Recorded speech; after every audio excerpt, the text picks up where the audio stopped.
ভারত বাংলাদেশের প্রতিবেশী। দিল্লির দাবি মতে বাংলাদেশের ভালো ভারতের চেয়ে আর কেউ বেশি চায় না।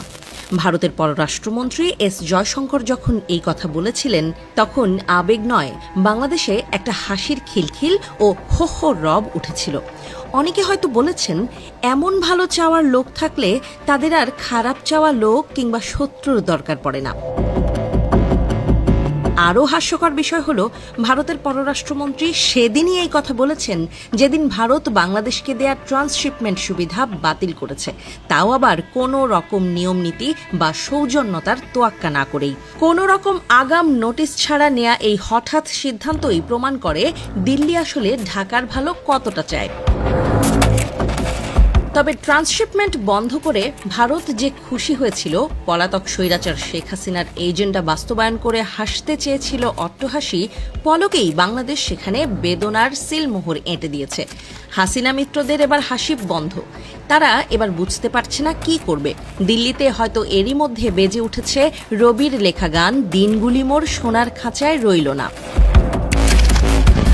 ট্রান্সশিপমেন্টের জবাব বাংলাদেশ ট্রানজিটেও দিতে পারে। তবে আসল সিনেমার আগেই মোদির গলাধরদের ট্রেলার দেখিয়ে দিয়েছে ডক্টর মোহাম্মদ ইউনূসের নেতৃত্বাধীন অন্তর্বর্তী সরকার, আর তাতেই ভারতের অজ্ঞান হওয়ার দশা।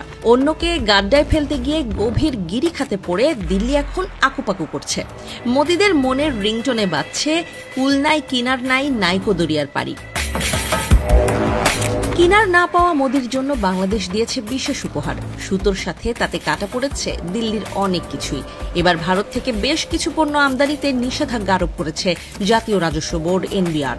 এই নিষেধাজ্ঞার আওতায় ভারত থেকে duplex board, news print, kraft paper, cigarette paper, মাছ, সুতা, আলু, গুঁড়া দুধ, tobacco, radio TV parts, cycle ও motor parts, formica sheet, ceramics ware, sanitary ware, stainless steel ware, marble slab ও টাইলস এবং মিক্সড ফেব্রিক্স আনা যাবে না।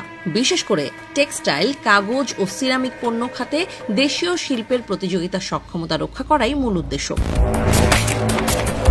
বাংলাদেশের এমন সিদ্ধান্তে বাংলাদেশকে বিপাকে ফেলতে সিদ্ধহস্ত ভারতেরই গলায় ফাঁস পড়েছে।